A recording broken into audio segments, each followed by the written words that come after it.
Well, in your town, some presents that were under your tree this Christmas may be illegal. Police officers want to make sure you know what you can and cannot use within the city limits. News 10's Krystle Henderson is here in the news center with more on that. Krystle?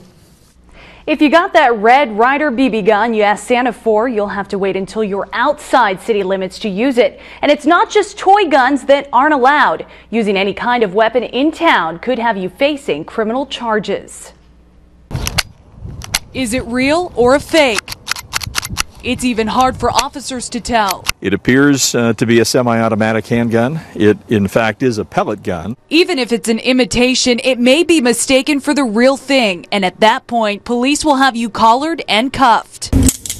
We've had cases where people are out playing with airsoft guns and come in contact with the police and are taken down at gunpoint because the officers can't tell, are those real guns that are being waved around or are they toys? If they're displayed as a real weapon or if they're perceived to be a real weapon, the person with that weapon is going to be treated accordingly. Every year after the presents are open, local police get calls about illegal shooting. No need to check with Santa on this one. You will be on the naughty list. In most cases, it would be a citation for illegally discharging a projectile weapon in a city.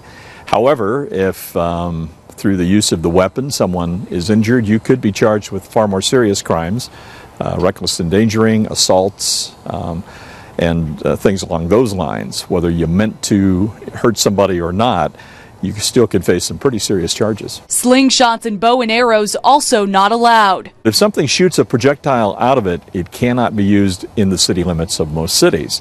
And the problem is people buy things for their kids. Kids want to put them to use, they go in the backyard, and pretty soon windows are being shot out. Police say you may know it's a toy, but others won't. And police say when you're the bullseye, you're not going to take the time to read the fine print. You can see it says Daisy, which is a well-known BB gun and pellet gun manufacturer, and a lot of people think, well, they're marked, they got little things on them. Well, some gang members in California have marked their real weapons with the things that make them look like toys. So police aren't going to take any chances. Even when using the weapons in legal areas outside the city, police urge you to still use caution and be responsible. Covering your news, Krystle Henderson, News 10. Did you know about this law? For News 10 on Facebook and let us know.